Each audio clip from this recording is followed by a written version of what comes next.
This video goes along with chapters 17 and 18 in your textbook. I'll give my usual disclaimer and say that this video is meant to be supplementary to what you read in your textbook. We're not going into as near as much detail nor touching everything that your textbook does. And you need to read your textbook to get everything you need to, if for no other reason than purposes of the exam. So let's start with the American West. The West is purely a railroad enterprise, and if you watch the Gilded Age videos, you know that's true. Indians embattled the big idea here. The railroads opened the Great Plains to settlement. Native Americans unsuccessfully tried to defend their ancestral lands in the Indian Wars and then faced federally sanctioned assimilation with the Dawes Act. And this map really shows you that that is true. The yellow areas are the Indian reservations as they existed in 1890. So you see there's a little hand here from the Navajo and Hopi, the Apache, down here, the Blackfoot up here, Colville, just little bits and pieces of land wherever Uncle Sam felt like giving it, or taking it, I should say. The Great West was largely untamed after the Civil War. We hadn't had a chance to settle it. It was a wild place, filled with Indians, bison, wildlife, some Mormons, Mexicans, depending on where you settled. The post-Civil War migration to the West was encouraged by the economic opportunities it afforded, and government policies led to violations of treaties with Indians. The competition for land in the West among white settlers, Indians, and Mexicans led to increased conflict. We, the United States, were settling on land that we had previously left untouched. The Native Americans, Mexicans, had lived on that land for generations, and of course, if somebody's trying to take your home, they're gonna put up a fight. So this was not altogether unsurprising. As white settlement grew, Indians turned on each other, competing just for dwindling resources. They died of disease. They didn't have immunity to diseases that were common amongst white people. They were hunting dwindling herds of bison near to extinction. The Sioux Indians expanded. They conquered neighboring tribes in the Great Plains. This is an example of Native American tribes turning on each other. So this was the expansion of their territory. Indians would often attack white settlers, and there's an example of scalping.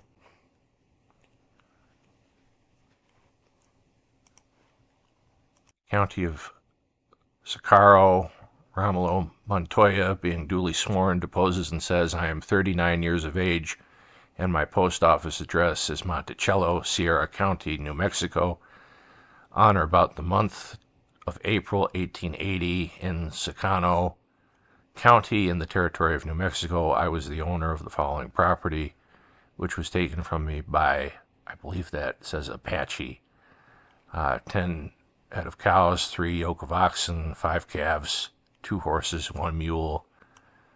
And it gives a detail here. I wish I could make out all of it, of what it says. But he files this hoping for compensation. The federal government responded to Indian resistance with military force, dispersing the tribes onto small reservations, which we saw in the previous slides. The Indian Wars were fought from 1868 to 1890. The Indians were very bitter about the way they were treated. Generals William Tecumseh Sherman, Philip Sheridan, and Custer all battled the Indians with varying levels of success. In 1864, at Sand Creek, Colorado, J.M. Chivington's militia massacred 400 Indians. I saw the bodies of those lying there cut all to pieces, worse mutilated than any I ever saw before. The women all cut to pieces with knives, scalped, their brains knocked out, children 2 or 3 months old, all ages lying there from sucking infants up to warriors. By whom were they mutilated? By the United States troops, says John S. Smith in congressional testimony. In 1866, the Sioux War Party ambushed Captain William Fetterman's 81 soldiers and civilians building the Bozeman Trail. All of Fetterman's party was killed.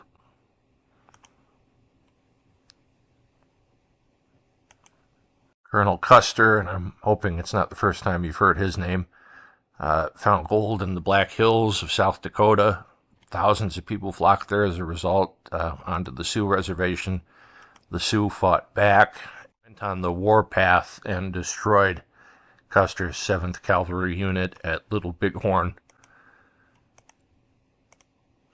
The government later attacked the Sioux in retribution.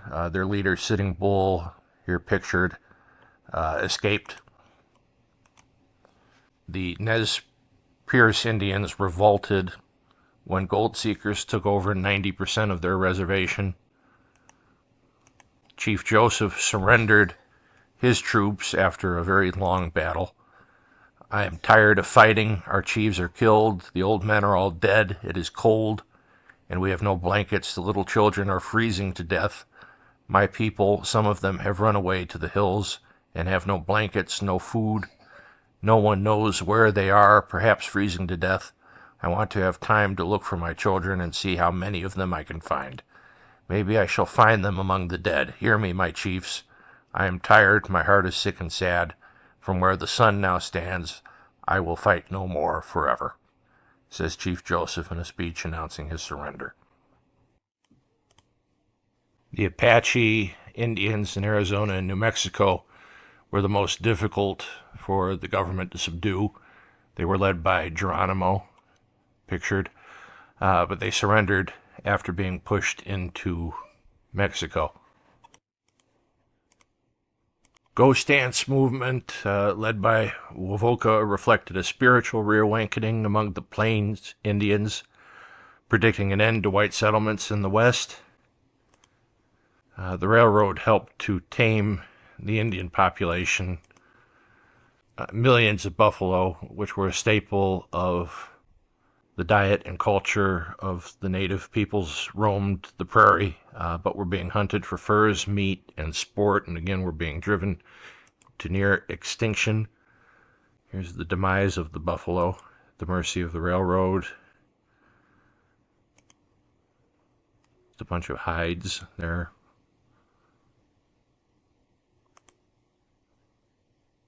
By 1885, just about 1,000 buffalo remained of the original population of millions. The 1880s saw the first efforts to try to help the Indians.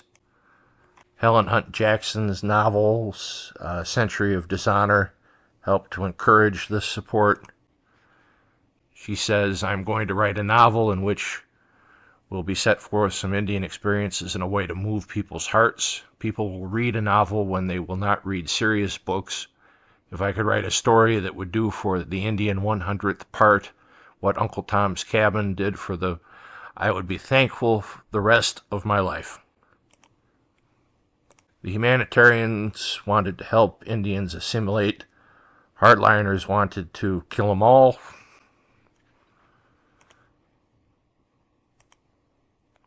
Whites had little respect for Indian culture.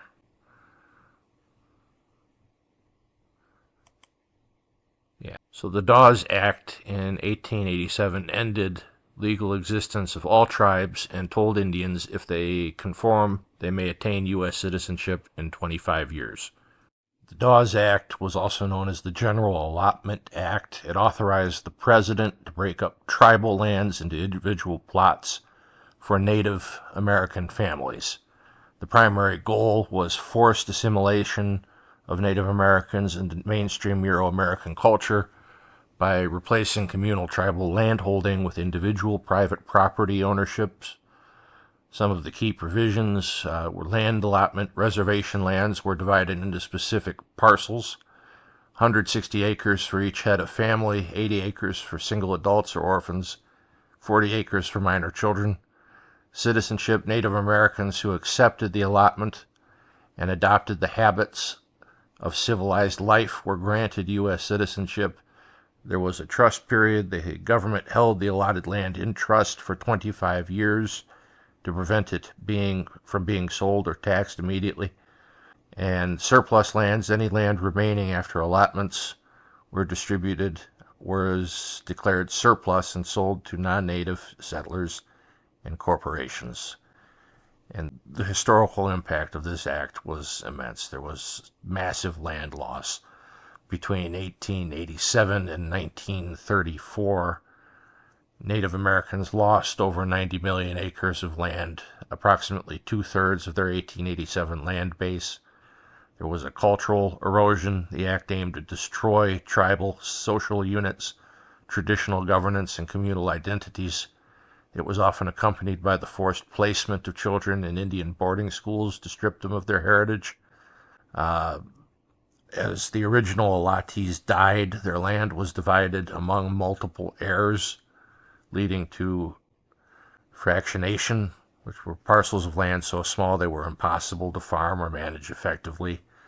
The policy of allotment was finally ended by the Indian Reorganization Act of 1934, which sought to restore tribal sovereignty and a communal land base.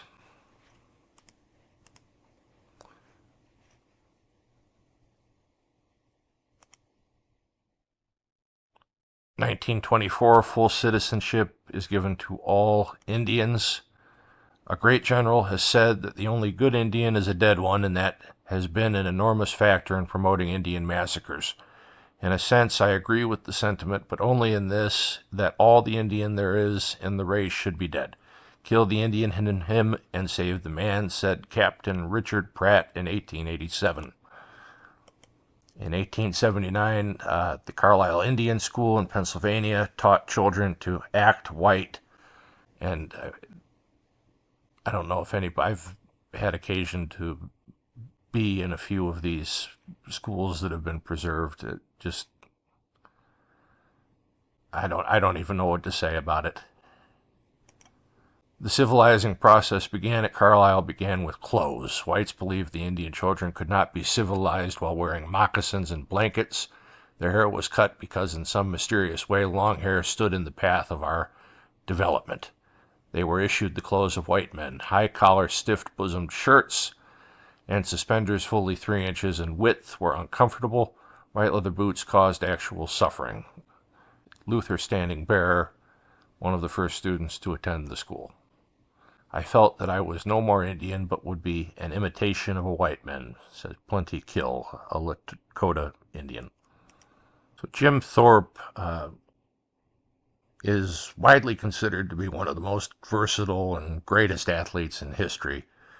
He was a citizen of the Sac and Fox Nation. He was the first Native American to win an Olympic gold medal for the United States.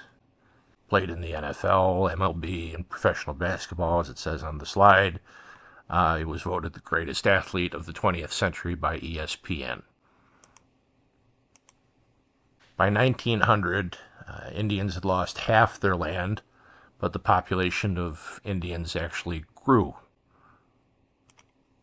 There was nothing but cactus, rattlesnakes, heat, rocks, and insects. Many of our people died of starvation, an Apache Indian referring to the lands his people lived on. The rise of populism, we'll tackle that in the next video.